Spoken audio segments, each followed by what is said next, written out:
The Catholic Church celebrates two of her oldest and most famous saints in August, Saint Monica and Saint Augustine of Hippo, on August 27th and 28th, respectively. But why are their feasts so close together? What relation do they have to each other? Augustinian and president of Rome's Patristic Institute, Augustinianum, Father Robert Dodaro, explains. Saint Monica was the mother of Saint Augustine, and it was really through her tears that Augustine was finally converted to Christianity. She was very much preoccupied with Augustine throughout his youth and early manhood. And I really do think she's a model for mothers, certainly, because she guided Augustine. Sometimes she harangued Augustine, like many mothers do. But it was out of concern, it was out of love for him. Her feast used to be on the 4th of May.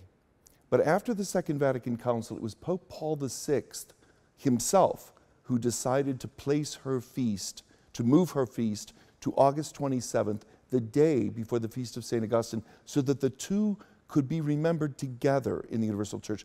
I think this is very important. You know, we have many lay women nowadays who have been canonized, but Monica was one of the first lay women. That is, you know, not a nun, not a teacher, but her sanctity came from her own life as a wife and as a mother. And she was known for her sanctity, you know, from really the time of her death, the 5th century, the 6th century onward. And so her cult developed in the West and spread throughout the world through the Middle Ages.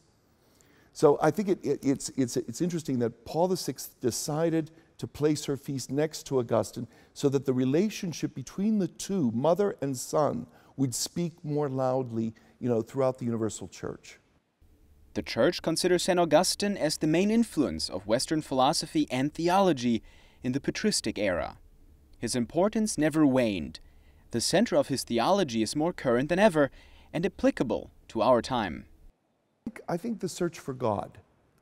We live in secular times. Some call it a post-Christian era, but we live in secular times, and that doesn't mean that people aren't searching for God anymore. It may mean that they don't know that what they're really searching for is God. And this was very much the case with Augustine when he was young. So I think that's the side of him, the existential side, if you will, that has the most meaning for today. He's known for many aspects of his thought, but I think really the truth of ourselves lies within ourselves and within our history. And Augustine was introspective, not in a narrow sense, but in a contemplative sense. And he realized that God speaks to each one of us through our own history, through the events of our lives. So that might be something for people to take away. Today, the heritage and spirituality of St. Augustine is kept alive first and foremost by a religious leader that follows his rule, written sometime at the end of the 3rd century. In the center of Rome, not far from the Pantheon, a magnificent basilica towers that is dedicated to this great saint, run by his order, bearing the name San Agostino, the Church of St. Augustine. Among its treasures, the church hosts a special tabernacle. The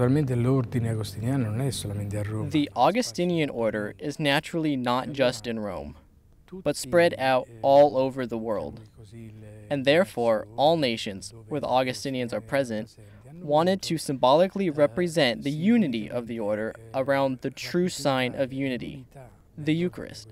Therefore, the tabernacle, which is very beautiful, very precious, and very satisfactory to look at chromatically, was made by pieces of precious stone that came out of every nation, which were put all together and formed the tabernacle. So the unity of the order is represented by this construction, which obviously holds the Eucharist as the central point.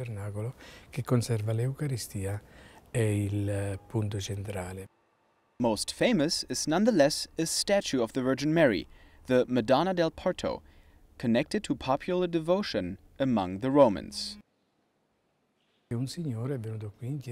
A man came into this church who was in danger of losing his wife during her pregnancy, and he made a vow to the Madonna to come and pray every day, and promised that if his wife survived, that he would donate a candle to put in front of Mary and donate the oil. In the 18th century, it was oil, as a devotion. On the side of the Madonna del Porto, there are many, many objects that were gifts of mothers after giving birth, as a thank you that the birth giving went well, as a sign of gratitude for the child. Even more come that are barren and pray to the Madonna, and after years and years, they were able to conceive a child. St. Augustine's legacy lives on, theologically, culturally, and devotionally, as he was the one to put faith first, having said, "Seek not to understand that you may believe, but believe that you may understand."